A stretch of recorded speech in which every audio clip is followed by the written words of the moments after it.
요즘 따라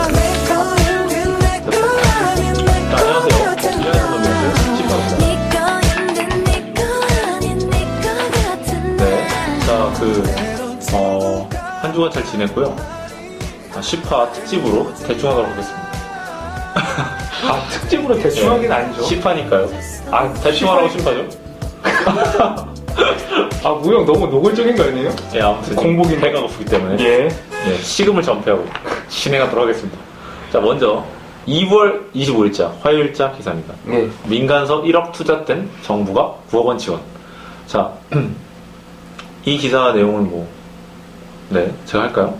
이 기사 내용은 네네. 간략하게 얘기를 해보자면, 네. 일단 매년 이제 정부가 요즘에 창조 경제잖아요. 맞습니다. 창조 경제가 이제 이슈가 되고 있기 때문에 정부가 창업 기업, 이제 창업하는 그 기업에게 이제 지원을 해준다는 거죠. 그러니까 그 창업 기업이 예를 들어서 1억을 민간으로 그런 은행이나 그렇죠. 아니면 이런 벤처 캐피탈 회사나 이런 데서 이제 자금을 땡겨 오면 정부가 그 경우에 매칭해서 같이 9억 원을 지원해준다 이런 뜻이죠. 결국에는 매년 150개 기업에 10억 원이 돌아가게 되는 겁니다. 투자가. 그래서 창조경제 부문을 올리겠다는 거고, 그다음에 추가적으로 AI 얘기가 나오고 있는데 그냥 이건 생략하도록 하겠습니다. 별로 중요하지 않기 때문에. AI는 열에만 잘 익혀드시면 문제 없을 거고요. 자, 그 다음에 무슨 얘기를 하는 거죠? 26일에 수요일. 자, 이 기사가 대박이었습니다. 소득 4만 불 갈림길 힘 모아 건너뛰자. 그래서 이제 관련 기사만 지금 한 5면에 걸쳐서 어떤 내용을 지금 말하는 기사입니까? 이제 큰 내용은 이제 요즘에 박근혜 대통령이 경제역시 3개년 계획이란 걸 발표를 했단 말이에요. 맞습니다. 그거에 대한 이제 내용인데, 우리는 이제 거기서 그렇게, 사실 이 관련 기사를 다 보면은 그 3개년 계획이 어떤지 이제 면밀하게 다 알 수 있지만, 저희는 시간 관계상 그냥 3개년 계획의 그 아웃라인 정도만 이제 다뤄볼까 합니다. 나중에 좀 더 자세한 내용은 특집이나 이런 걸로 이제 추후에 할 계획은 있지만, 어떻게 될지는 잘 모르겠지만. 이제 크게 보면은 474 비전이라는 게 나와요. 이게 큰 목표예요. 474 비전은 이제 3년 내 잠재 성장률 4%, 고용률 70%, 1인당 국민소득 4만 달러. 이렇게 되겠습니다. 그래서 이제 가장 크게 중요하게 생각하는 건 두 가지. 첫째가 가계부채. 두 번째가 부동산 관련해서 전세값 상승을 억제하는 것. 지금 가계부채가 저번 주에도 말씀드렸나요? 1000조거든요. 저번 주에 저희 GDP가 지금 1300조 정도 되고요. 그리고 지금 474에서 보면은 1인당 GDP 목표가 지금 2017년도에 34,000불에서 나중에 4만 불로 도약하겠다 이런 건데 어떻게 생각하십니까? 사실 이 기사를 읽고 박 대통령이 이런 가계부채하고 이제 전세값 상승을 주관점을 담아서 이제 부동산 활성화 정책이나 그 다음에 이제 가계부채를 줄이려는 그런 노력들이 있었죠. 규제 완화라든가 이런 것들 그런 것들이 있었는데 그런 걸로 이제 중간중간에 목표치를 설정을 했단 말이에요. 고용률이나 아니면 이런 GDP 1인당 GDP를. 근데 사실상 이거 가지고 갑자기 그렇게 급작스럽게 단계별로 정해놓은 그런 수치들도 사실상 굉장히 제가 봤을 때는 굉장히 높단 말이에요. 그 목표치가. 높습니다. 이 두 가지를 개혁한다고 해서 그 정도 목표치를 달성할 수 있을지는 사실상 의문이라는 소리입니다. 맞습니다. 보면은 이게 창조경제니까 전반적으로 청년들을 키워요. 청년들한테 돈을 지원해주면서 기업을 이렇게 만들어서 투자랑 소비를 이렇게 촉진시키고 이런 식으로 해서 그걸 출발점으로 해서 이걸 극복하려는 것 같은데, 제가 보기에는 돈만 준다고 이 청년들이 기업을 이렇게 잘 운영해 갈 수 있는가? 사실상 우리나라 청년들이 이런 경제적 지원 그런 돈이 것도 물론 돈이 없는 것도 못하느냐 이유가 있겠지만 좀 더 근본적인 이유는 사실상 우리나라에서 그런 창업에 대한 그런 어렸을 때부터 그 마인드, 창업인의 그런 마인드, 기업인 마인드. 그렇죠. 그런 거 사실상 육성을 제대로 하지 않는 현실이 있잖아요. 뭐 교육이라든가, 뭐 커리큘럼이라든가, 뭐 이런 거 등등해서 뭐 잘 될 그 가능성도 사실상 좀 낮기도 하고. 말씀하신 내용에 크게 동의하는 게 교육에 좀 문제가 있는 것 같아요. 그렇죠. 이거는 좀 장기적인 관점에서 맞습니다. 교육이라는 그런 장기적인 관점에서 우리 그런 창업적인 그러니까 뭐라 그러죠? 창조 그런 경제를 좀 활성화시켜 나가야지 이런 경제적인 그런 뭐 부담을 좀 줄여준다. 이런 네. 단기적인 그런 시각으로는 사실상 그렇게 큰 효과를 볼 수가 없다고 생각을 하는데. 맞습니다. 이 정부에서는 청년들이 스펙도 좀 좋고 다들 능력이 있는데 뭐 돈이나 여건이 안 돼서 창업을 못하는 게 아니냐라고 생각하는 것 같은데 그쵸. 제 친구들 주변에 보면은 실제로 좀 창업적으로는 영향이 좀 부족한 것 같아요. 취업은 몰라도. 만약 창업하려면 두 가지예요, 거의. 컴공 애들은 뭐 어플리케이션 만든다든지 이런 건 가능해요. 아니면은 뭐 술집이나 카페 차리고 이런 거 가능한데 뭐 진짜 창조 경제로서 신제품을 만들고 뭐 새로운 시장 개척하고 이런 영향이 있는 젊은이들은 사실 주변에 잘 찾기 힘든 것 같습니다. 사실은. 그러니까 취업 영향은 있지만 창업 영향은 또 장기적으로 이제 좀 어렸을 때부터 좀 키워졌어야 되는 게 아닌가 이런 그쵸. 생각하고 있습니다. 자, 다음 기사는 뭐죠? 목요일 기사죠. 네. 2월 27일 월세 연 75만 원까지 정부가 돌려준다. 네, 이 내용은 간단하게 이 주택 임대차 시장 선진화 방안이라는 26일 날 국토교통부가 발표한 이제 내용을 정리해 둔 겁니다. 그렇죠. 월세 세입자한테 이제 월세 10%를 돌려주죠. 그리고 이제 임대주택 공급을 확대하고 뭐 관리 체계도 선진화하는데 이 내용의 골자는 결국에는 그 월세로 사는 사람들을 지원해 준다는 겁니다. 앞에 그 3개년 계획하고 좀 맞물리는 점이 많은데요. 네. 이제 그거에 대해서 이제 좀 더 자세히 들어가 보자면 이제 이 월세 시대가 도래했다고 정부는 판단을 하는 거죠. 맞습니다. 그 전세값이 너무 상승을 했었고 그래서 이거를 좀 가라앉히면서 이제 월세로 사는 사람들에게 지원을 해준다는 그런 취지인데 네. 그런 취지에서 뭐 원래는 소득공제였던 거 이제 세액공제로 바꿨다. 이런 내용입니다. 그러니까 소득공제로 했을 때는 예를 들어서 그러니까 소득공제를 했을 때는 세금 혜택이 그렇게 이 세액공제를 했을 때는 좀 작다. 네. 그렇기 때문에 그 중저소득층, 그 월세로 사는 중저소득층한테 사실상 돌아가는 혜택이 많지 않았는데 이거를 이제 세액공제로 바꾸면서 소득공제 때보다 얻을 수 있는 혜택이 좀 더 많아졌다는 거죠. 쉽게 말하면요. 쉽게 말하면. 예. 그런 내용이었고 또 어떤 것이 있습니까? 예, 또 이제 그거 말고도 네. 이제 서울시가 이제 뉴타운 포기 지역을 이제 4년간 1조 투입을 한다는 건데 엄청난 양입니다. 예. 예전에 뉴타운이라고 생각을 하면 우영은 어떤 생각이 드시죠? 뉴타운이라고 하면 이제 좀 허름한 판잣집을 이제 리모델링해서 뭐 새로운 아파트 뭐 재개발을 하는 그쵸. 뭐 그런 거 아니겠어요? 그런 건데 이게 기존의 그런 뉴타운이라는 그런 개념이 아니고 네. 이제 그 지역의 특색에 맞게 네네. 그 개발을 한다는 거예요. 그러니까 기존의 뉴타운은 뭐 다분히 그냥 헌 건물을 치우고 새 건물을 들이짓고 막 이런 느낌이었다면 네네. 지금 이제 이 4년간 1조를 투입한다는 건 이제 그 지역만의 그 특색이 있을 거 아니에요? 뭐 가령 뭐 숭이동이나 창신동 같은 경우에는 네. 뭐 그 근처에 뭐 동대문 뭐 그렇죠. 그런 의류 시장이라는 거 이게 많잖아요. 동묘도 있습니다. 네. 그런 거를 이제 그런 거에서 좀 파생돼서 이제 그쪽 지역을 뭐 의류 수선 그런 특구 지역으로 만든다든가 뭐 그런 지역 컨셉에 맞춰서 그렇죠. 지역 컨셉에 맞춰서 개업 뭐 문화라든가 뭐 이런 거를 맞춰서 그 개발 뭐 지원을 해준다는 거고요. 상당히 괜찮은데요? 괜찮죠. 그 다음에 두 번째로 이제 주민의 그런 의견을 적극 수렴을 해가지고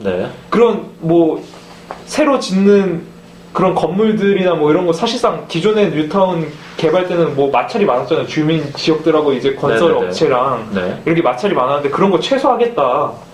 그런 취지도 담겨져 있습니다. 그렇군요. 자, 예, 그러면 이쯤에서 그만하시고요. 다음으로 이제 금요일자인데요. 28일 삼성 올해부터 60세 정년 임금 피크제. 이건 뭐 간단하게 말해서 두 가지입니다. 삼성전자가 정년을 60세로 늘린다. 그리고 55세가 지날 때부터 임금 피크제를 도입하는데 임금 피크제가 뭡니까? 간단히 말하면 만 55세죠. 그쵸, 만 55세. 예, 임금 피크제란 건 네. 그러니까 54세에 받은 임금이 있을 거 아니에요? 전년도에 받은 임금. 그쵸. 근데 그 임금을 100이라고 했을 때 네. 거기서 이제 한 살씩 더 55세가 만 55세가 되는 해부터 그 임금을 기준으로 10% 깎는 거죠. 그렇죠. 계단식으로 깎아 내려가면서 이제 그 연착륙 시키는 거죠. 그러니까 예를 들어서 예. 만 54세에 100을 받았다고 칩시다. 네네. 그럼 만 55세가 되면 그거에 대한 10% 깎아서 90을 받는 거죠. 근데 그 57세가 되면 어떻게 되죠? 57세요? 56세 말고? 56세가 되면 어떻게 될까요? 이제 81을 받죠. 그렇죠. 왜냐면 이제 90에 이제 10% 90에 10%니까 전년도 기준으로 하는 겁니다. 네, 그렇죠. 그런 식으로 이제 떼서 나중에 이제 만 59세에는 60을 받게 되는. 근데 삼성이 사실상 우리나라 2017년도부터 예. 300인 이상의 기업에는 정년 60세의 그 정책을 무조건 시행을 해야 되는데 네네. 삼성은 2년 당겨서 그 시행을 한다고 나왔죠. 공표를 했죠. 시행한다고. 네네. 그리고 뭐 다른 기업들도 이제 정년을 연장하는 건 했었는데 이 임금 피크제는 아직 적용을 안 했단 말이에요. 뭐 LG전자 이런 것도. 그렇죠. 그 때문에 앞으로 이제 현대자동차나 이제 임금 피크제나 정년 연장을 이제 논의하게 된다. 왜냐면 이제 삼성이 이제 노동계는 반발하고 있습니다. 마지막으로 보면은 노동계는 반발하고 있어요. 왜냐면은 임금 피크제 말이 안 된다. 정년 올리고 임금 깎지 마라. 뭐 이런 말을 하고 있는데 뭐 노동 측에서 충분히 할 수 있는 주장이지만 네, 저는 잘 모르겠습니다. 사실상 이 기업 이윤 측면에서 봤을 때는 임금 피크제랑 그 정년 60세랑 동시에 하는 거는 근데 저는 상당히 합리적이라고. 수지 타산에 그게 맞는 거죠. 네, 저는 그렇게 생각하고. 그쵸. 하지만 뭐 제가 뭐 지금 56세면 좀 얘기가 달라졌겠죠. 그럴 수도 있고요. 네, 저는 예. 3월 1일 3일절에 토요일자 기사입니다. 소비 34개월 내 최대 조폭 증가. 예. 자, 이거 현원석 부총리가 뭐 경기회복이 전업종 확산되고 있다. 대충 읽어봤는데 뭐 내수 판매가 전체적으로 회복세다. 그렇죠. 간략하게 얘기해서 그런 거예요. 그런 거죠. 저 어떤 내용을 짚어줄까요? 이제 뭐 여러 가지 우리나라에 지금 여러 부문들이 지금 다 상승세를 보이고 있습니다. 맞아요. 그러니까 네. 뭐 예를 들어서 광공업 생산이 이제 뭐 설 연휴에도 불구하고 뭐 연속 증가세, 네. 4개월 연속 증가세를 보이고 있고 뭐 건설 실적이 사실상 눈에 띄는데요. 네. 이게 25개월 만에 가장 높은 증가율 9.7%를 보인 거. 이제 사실상 이 건설이란 게 경기에 굉장히 민감하잖아요. 건설 산업이. 그럼요. 근데 이 정도 증가를 한 거면 사실상 어느 정도 회복세 들지 않았나라고 생각을 하게 만드는 거죠. 네. 그 다음에 뭐 소매업, 그거 말고도 이제 소비 증가 말고도 이제 산업 생산면 측에서도 네. 증가를 했다고 이 기사는 지금 얘기를 하고 있는데, 네. 뭐 광공업, 서비스업, 공공행정, 뭐 건설업 등 뭐 전 분야에서 증가세를 보였다고 얘기를 합니다. 네. 그래서 뭐 예를 좀 들자면 뭐 실제로 제조업 평균 가동률이 뭐 78.2%로 0.9% 상승을 했었는데, 네. 뭐 이거는 지난해 9월부터 5개월 연속 증가한 거나 마찬가지죠. 예, 그리고 이 가동률이 뭐 80%에 못 미치지만 그 예전에 기사 기억하기로 12년 만이었죠, 그때. 그쵸. 그때 12년 만에 12년 만에 이게 78%까지 거의, 물론 정상 가동률 80%는 미치지 못했지만요. 그러니까 이거를 우리가 이제 경기를 반영하는 나타내는데 그 지표가 한 가지를 저희는 소개해 드리려고 지금 합니다. 네네. 그 BSI라고 네. 기업 경기 실사 지수인데 네. 이게 당최 무엇이냐? 이제 전국에 2,862개 기업을 대상으로 이제 네. 경영 상황과 전망을 조사한 것을 이제 나타내는 그 지표인데, 그렇죠. 이게 100을 넘으면은 이제 긍정적인 업체가 부정적인 업체보다 많다라고 보는 겁니다. 네네. 체감 경기를 알려주는 거죠. 그쵸. 이거랑 또 소개해드릴게요. 소비자 심리 지수인데 이게 CSI라고. 네네. 이거랑 BSI, 네네. 기업 경기 실사 지수. 이거랑 이제 합쳤을 때 경제 심리 지수 ESI가 되는데 이게 전월보다 2포인트로 이제 99로 이제 100에 가까이 다가섰다. 그러니까 지금 최강 경기는 아직 78밖에 안 된 거네요. 그러니까 BSI는 기업의 측면이고 CSI는 소비자의 측면인데 그쵸. 기업 경기보다 아마도 소비자 심리가 좀 더 풀려 있나 봅니다. 아직 기업은 아직 그렇게 느끼지 못하는 것 같고 이 데이터만 봤을 때는요. 예. 신기한데요. 자, 뭐 더 있나? 예. 3월 3일 월요일자 기사입니다. LG의 미래, 에너지, 에코, 헬스차.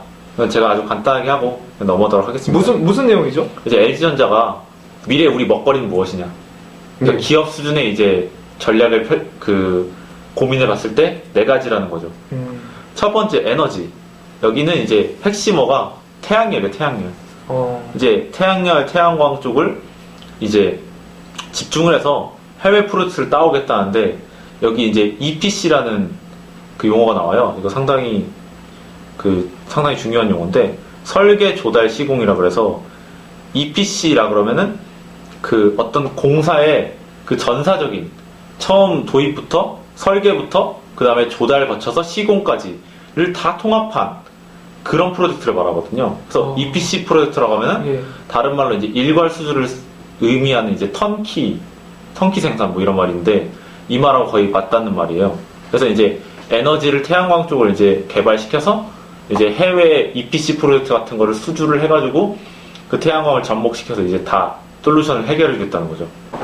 자, 두 번째로 에코 솔루션이 있어요.